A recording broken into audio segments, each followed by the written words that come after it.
Bismillahirrahmanirrahim. Assalamualaikum warahmatullahi wabarakatuh. Halo anak-anak semuanya, apa kabar? Semoga sehat selalu ya. Kembali lagi dengan Bu Wardah pada mata pelajaran Sejarah Kebudayaan Islam kelas 3. Di sini kita akan belajar bab 2, yaitu mata pencaharian masyarakat Arab sebelum Islam. Apa itu mata pencaharian? Bisa juga disebut dengan pekerjaan. Nah, sebelumnya kita sudah belajar pada bab 1 yaitu tentang tradisi masyarakat Arab sebelum Islam. Sekarang kita akan belajar tentang mata pencaharian. Disimak baik-baik ya. Anak-anak juga bisa membuka pada buku ringkasan materi halaman 7 sampai dengan 9.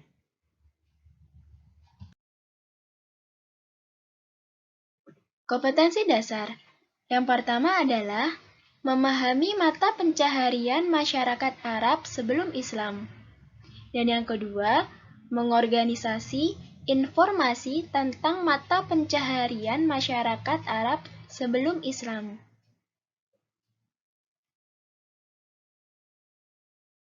Masyarakat Arab Jahiliyah atau sebelum Islam ada yang tinggal di kota dan ada pula yang tinggal di desa. Penduduk yang tinggal di kota disebut dengan suku Hadari, artinya penduduk yang menetap di kota.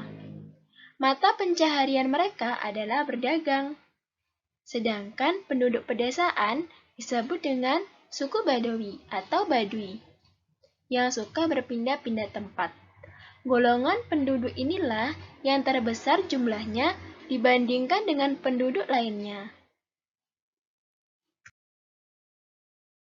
Secara garis besar, mata pencaharian atau pekerjaan masyarakat Arab Jahiliyah antara lain ada 3. Yang pertama, beternak. Yang kedua, bertani. Dan yang ketiga, berdagang. Untuk pertemuan kali ini, Ibu akan menjelaskan mata pencaharian beternak dan bertani. Untuk berdagang akan Ibu jelaskan pada pertemuan selanjutnya.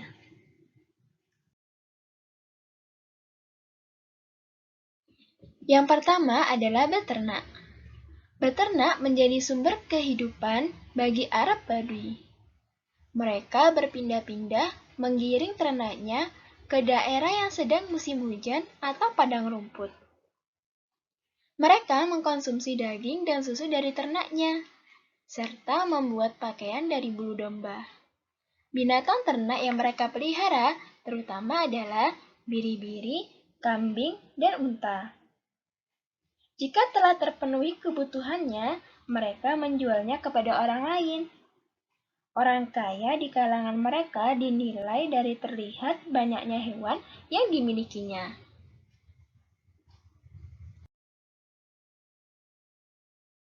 Ada yang menjadi penggembala ternak milik sendiri dan ada juga yang menggembala ternak milik orang lain. Seperti halnya Nabi Muhammad SAW ketika tinggal di Bani Sa'ad, beliau seorang penggembala kambing. Begitu juga sahabat Umar bin Khattab, Ibnu Mas'ud, dan lain-lain.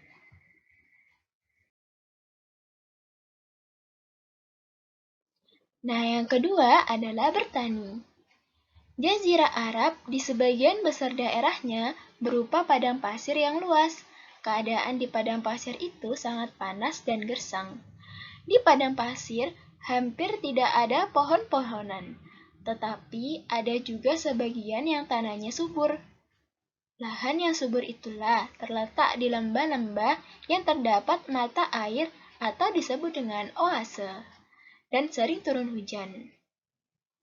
Suku Arab yang mendiami lembah yang subur itu mempunyai mata pencaharian sebagai petani.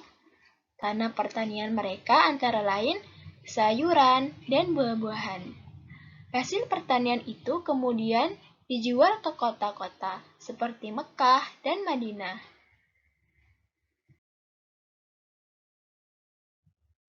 Nah, tahukah anak-anak buah apakah itu? Ya betul, itu adalah buah kurma. Kurma merupakan tanaman primadona di wilayah Arab yang memiliki banyak kegunaan. Bijinya sebagai persediaan untuk makanan unta. Sarinya yang dicampur dengan susu merupakan minuman yang khas bagi masyarakat Baduy.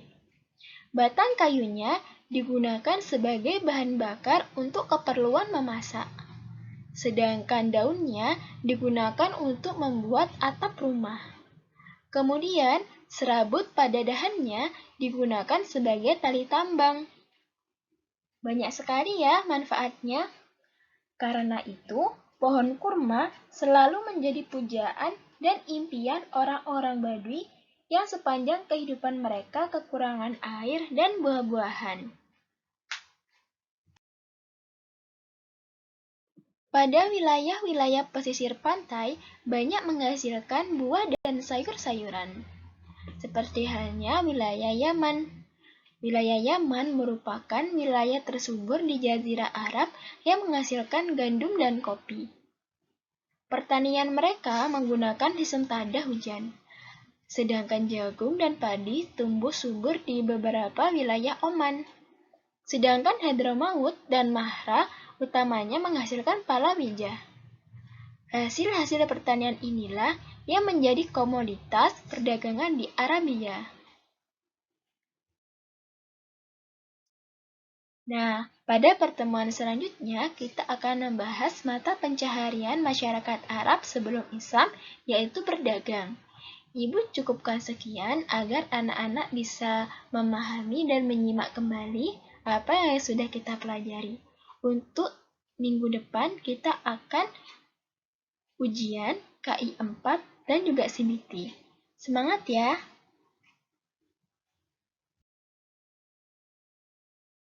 Sampai jumpa lagi anak-anak dengan Bu Wardah. Syukron, apabila ada pertanyaan bisa ditanyakan melalui WA.